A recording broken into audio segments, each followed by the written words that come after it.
It was the 31st of May, 1932, in the fashionable district of Knightsbridge, London. The hour approached 5 o'clock in the morning. A curious stillness had settled over William Mews, that cobbled back street where motorcars stood silent and respectable homes pressed close together. The air carried the faint scent of coal smoke and dampness, the remnants of a spring night that had turned unseasonably cold. In the pre-dawn darkness, a figure moved urgently through the empty streets. She wore an evening gown, her face pale and stricken, her hands trembling as she hammered upon a door some distance from her own residence. When the physician answered, summoned from his bed, she could scarcely speak.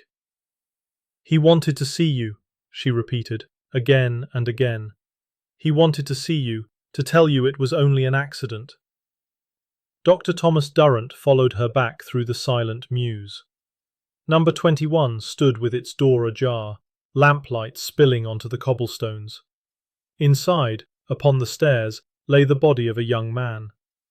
He was 24 years old, fashionably dressed, quite dead.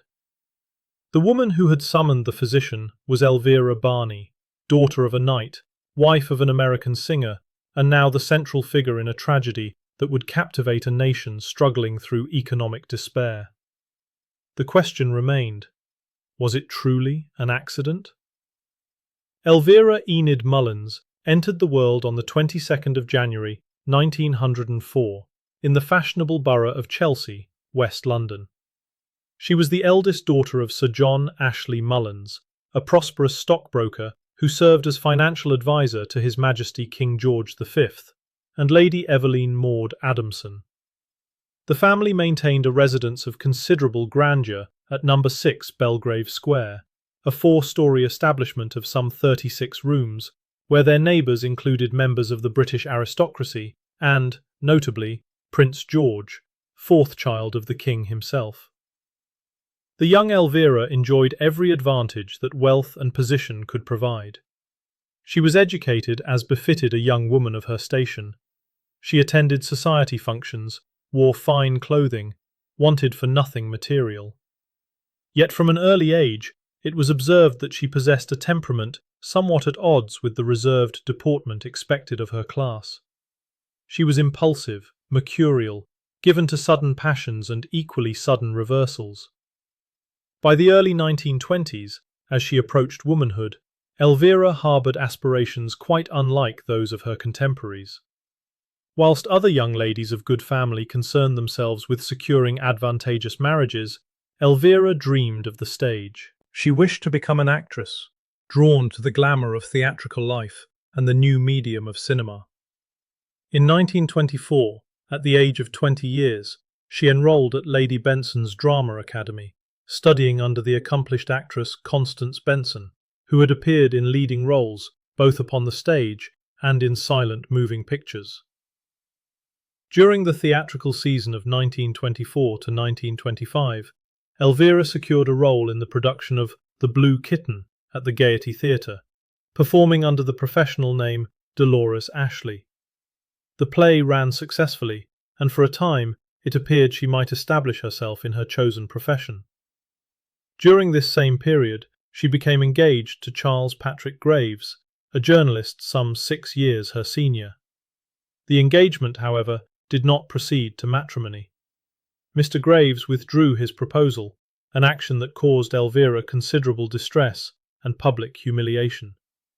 It was said that she appeared at his residence in a state of agitation, a pistol in her possession, though the precise circumstances of this incident remain somewhat unclear in the historical record. Following the dissolution of this engagement, Elvira's theatrical ambitions appeared to wane. She began to move in different circles entirely, drawn to the glittering world of London's fashionable society. In 1927, Elvira attended a society function at her parents' residence in Belgrave Square. Among the entertainers engaged for the evening was an American singing group known as the Three New Yorkers, who performed regularly at fashionable establishments throughout London. One member of this trio was Mr. John Sterling Barney, a tenor of modest accomplishment. An acquaintance was formed. The following year, on the 2nd of August 1928, Elvira and Mr. Barney were married. The union met with considerable disapproval from Sir John and Lady Mullins, who had hoped their daughter would form an alliance more appropriate to her station. Their concerns proved prescient. Within a year, Mr. Barney had returned to America. The marriage, though legally intact, was in practice dissolved. Elvira found herself in an awkward position. She was a married woman, yet living apart from her husband. She had abandoned her theatrical career. She possessed no occupation, no purpose beyond the pursuit of amusement. She slept during the daylight hours, and emerged at night to frequent the clubs and cocktail parties that formed the backbone of a certain sort of London society. Her name began to appear in connection with a loose association of young people known as the bright young things, aristocratic youths whose elaborate parties, treasure hunts, and general dissipation provided fodder for the gossip sheets. In 1931, seeking perhaps to escape the attention her lifestyle had attracted, Elvira travelled to Paris. There, she made the acquaintance of Thomas Michael Scott Stephen, a young man from Putney in southwest London. He harboured ambitions of becoming a fashion designer, though he possessed neither employment nor independent means. Despite this, or perhaps because of it, an attachment formed between them. Later that same year, Elvira returned to London, taking up residence at number 21 William Mews in Knightsbridge, a small but respectable address situated not far from her parents' grand establishment. The property was shared initially with one Henry Mervyn Pierce, though shortly before May of 1932, Mr. Scott Stephen joined the household. He functioned, it was said, as a sort of private secretary, though the exact nature of his employment remained undefined. The couple's domestic arrangements soon became a source of concern to their neighbours. Quarrels were frequent, often occurring late at night and disturbing the peace of the quiet mews. The constabulary received complaints. On more than one occasion, residents reported hearing raised voices, sounds of struggle, even what might have been gunshots. Yet no formal action was taken. The complaints continued. The disturbances continued. On the evening of the 30th of May, 1932, Elvira and Mr. Scott Stephen hosted a dinner party at their residence in William Mews. The guest list included several figures from London's social set: Mr. Arthur Jeffress, Mr. Hugh Armigel Wade, Miss Sylvia Coke, Mr. Dennis Skeffington Smith, Mr. Brian Howard, Mr. Anton Altman, Miss Irene McBrain, Mr. Arthur Streak, and Miss Olivia Wyndham, accompanied by Miss Ruth Baldwin, who was known to be a companion of the powerboat racer Miss Jo Carstairs, along with Mr. Edward Gathorne Hardy. Following the dinner, a portion of the party proceeded to the Blue Angel, a private club situated on Dean Street. The establishment was known for its bohemian clientele and late hours. Elvira and Mr. Scott Stephen were observed there in the company of some of their guests. They returned to William Mews in the early hours of the 31st of May. What transpired next was heard, though not witnessed, by several residents of the Mews. Shortly before 4:30 in the morning, neighbours were awakened by the sound of raised voices emanating from number 21. The quarrel was fierce. One neighbour later reported hearing a voice shout, "I will shoot you," though under subsequent examination, this witness expressed uncertainty as to the exact words spoken. Seconds later, a single gunshot echoed through the narrow street. A woman's sobs could be heard. Then silence. At 10 minutes before 5 o'clock, Dr. Thomas Durrant was roused from his bed by Elvira Barney, who appeared at his door in a state of extreme agitation. He followed her back to William Mews. Upon the staircase of number 21 lay the body of Thomas Michael Scott Stephen.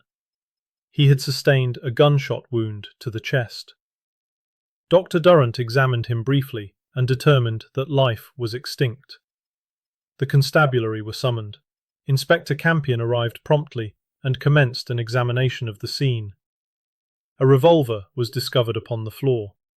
Elvira, still in her evening dress, provided an initial account. She stated that she and Mr. Scott Stephen had argued. He had threatened to leave her. In distress, she had retrieved a revolver from the drawer beside her bed, threatening to take her own life. A struggle ensued for possession of the weapon. In the struggle, the gun discharged. She could not say with certainty whose finger had been upon the trigger. Inspector Campion conveyed Elvira to the police station, where she provided a formal statement consistent with her initial account. Sir John and Lady Mullins were notified and attended the station, securing their daughter's temporary release into their custody whilst investigations continued. A post-mortem examination was conducted upon the body of Thomas Michael Scott Stephen. The medical findings confirmed that death resulted from a single gunshot wound to the chest. The trajectory of the bullet and the position of the wound were documented with clinical precision. Dr. Durrant, who had attended the scene immediately following the shooting, provided testimony regarding Elvira's mental state at that time. He informed the authorities that her distress appeared genuine, that she seemed passionately devoted to the deceased, and that, in his professional opinion, given her condition, she could not have fabricated the account she provided. The scene at William Mews was examined thoroughly. The revolver was recovered and documented. However, it was later revealed that the weapon had been handled by multiple persons before proper procedures for the preservation of fingerprints could be implemented. By the time prints were taken, only one was clearly defined, and it belonged to a detective. This failure to properly secure evidence would prove significant. Neighbours were interviewed regarding the events of the early morning hours. Their statements varied in substance and certainty. Some reported hearing quarrels on previous occasions. One witness claimed to have observed an earlier incident in which Elvira had discharged the revolver in Mr. Scott Stephen's direction following an argument, though this witness's reliability was later questioned. The exact words shouted immediately before the fatal shot remained a matter of dispute. Over the course of 3 days, investigators assembled their case. On the 4th of June, 1932, a decision was reached. Inspector Campion appeared at the Mullins residence in Belgrave Square and formally charged Elvira Barney with the willful murder of Thomas Michael Scott Stephen. She was taken into custody and remanded to Holloway Prison to await trial. If you're finding this case as compelling as we are, please take a moment to like this video and subscribe to our channel. It truly helps us continue researching and sharing these forgotten stories from history. We also read every comment, so let us know your thoughts on this case below. Now, let's continue. The charge of murder attracted immediate attention from the press. Britain in 1932 laboured under severe economic strain. Unemployment had reached 3.5 million persons. In such circumstances, the spectacle of a wealthy socialite accused of shooting her lover provided a welcome distraction from the grim realities of daily life. The newspapers seized upon every detail with enthusiasm. Sir John Mullins, determined to secure the finest defence for his daughter, engaged Sir Patrick Hastings, former Attorney General and one of the most accomplished barristers in England. The trial was scheduled to commence at the Central Criminal Court, commonly known as the Old Bailey, on the 4th of July, 1932. The trial of Elvira Barney opened at the Old Bailey on the 4th of July, 1932, before a packed courtroom. Journalists filled every available seat. Photographers waited in the corridors and streets outside. The proceedings were conducted with the formality appropriate to a capital charge. Sir Patrick Hastings led the defence. His strategy became apparent from the outset. He portrayed Elvira not as a calculating murderer, but as a tragic figure. A woman of fragile temperament, led astray by unfortunate associations. The deceased, Mr. Scott Stephen, though unable to speak in his own defence, was characterised through the testimony of various witnesses as a man of dubious character, one who survived through gambling and borrowing money from acquaintances. Dr. Durrant provided crucial testimony for the defence. He stated that Elvira's mental condition upon his arrival at William Mews was such that she could not have invented the story she told him. He described her as appearing passionately devoted to Mr. Scott Stephen, genuinely distraught by his death. The prosecution called neighbours as witnesses. Under cross-examination by Sir Patrick, their certainty wavered. One claimed to have heard Elvira shout, "I will shoot," but could not confirm whether she had said, "I will shoot you," or "I will shoot myself." The distinction proved material. Another neighbour testified to hearing frequent quarrels, but could provide no direct evidence of intent to murder. A police officer testified that Elvira had struck him and made disparaging remarks when being taken to the station. This evidence of her volatile temperament was countered by the defence's suggestion that shock and grief could account for such behaviour. The matter of the revolver's fingerprints proved damaging to the prosecution. Sir Patrick demonstrated that the weapon had been so carelessly handled that no reliable evidence could be obtained regarding whose finger had been upon the trigger at the moment of discharge. When Elvira took the stand in her own defence, she maintained her account with unwavering consistency. She stated that the shooting had been accidental, the result of a struggle over the weapon when she threatened self-harm. In his closing address, Sir Patrick Hastings delivered what the presiding judge would later describe as certainly one of the finest speeches he had ever heard. He argued that the evidence of murder rested entirely upon hearsay and conjecture. No physical evidence proved intent. No witness could testify with certainty to the words spoken or the precise circumstances of the struggle. The jury withdrew to consider their verdict. After deliberation, they returned to the courtroom. The foreman rose. The verdict was pronounced: not guilty of murder, not guilty of manslaughter. Elvira Barney was convicted only of unlawful possession of a firearm. The verdict was received with gasps from the gallery. Elvira collapsed into her chair, overcome. Applause broke out among the spectators, though it was swiftly silenced by court officials. She was a free woman, though the conviction for possession of the firearm carried a nominal penalty. The press, however, proved less forgiving than the jury. Reports emerged of a celebration following the trial, held at the Café de Paris, during which Elvira was said to have declared from the dance floor, "I am the one who shot her lover, so take a good look at me."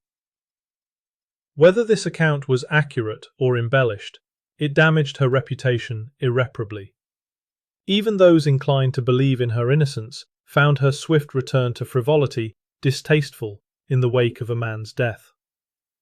The Mullins family, whilst having supported Elvira through the trial, found their patience exhausted. Society, which might once have overlooked scandal among the wealthy, had turned harsh.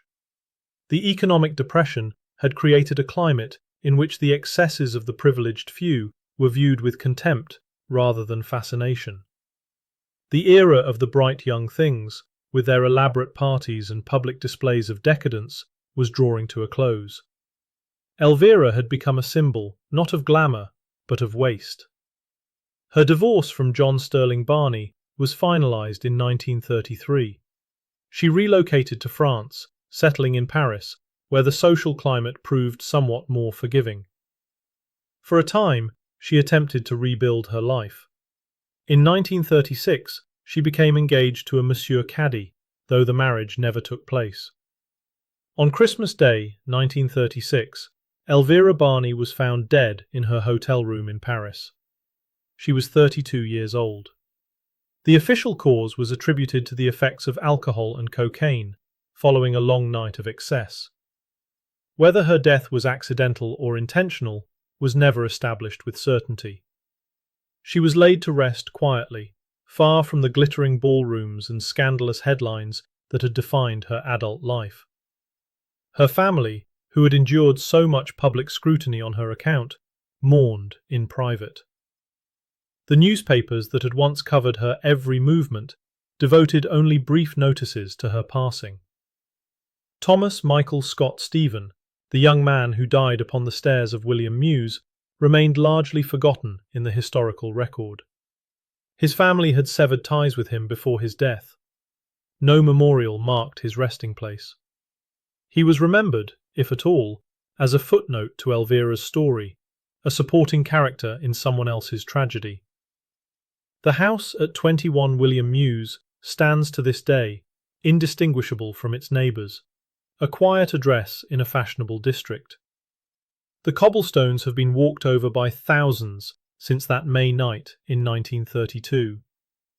The walls that once echoed with quarrels and gunfire now shelter different occupants, who likely know nothing of the drama that unfolded within them. In the archives of the Central Criminal Court, the file remains, bound and preserved, containing depositions and evidence and testimony. The question it poses has never been answered with absolute certainty. Was it murder, or was it truly an accident? Perhaps, in the end, the answer matters less than the lives it destroyed.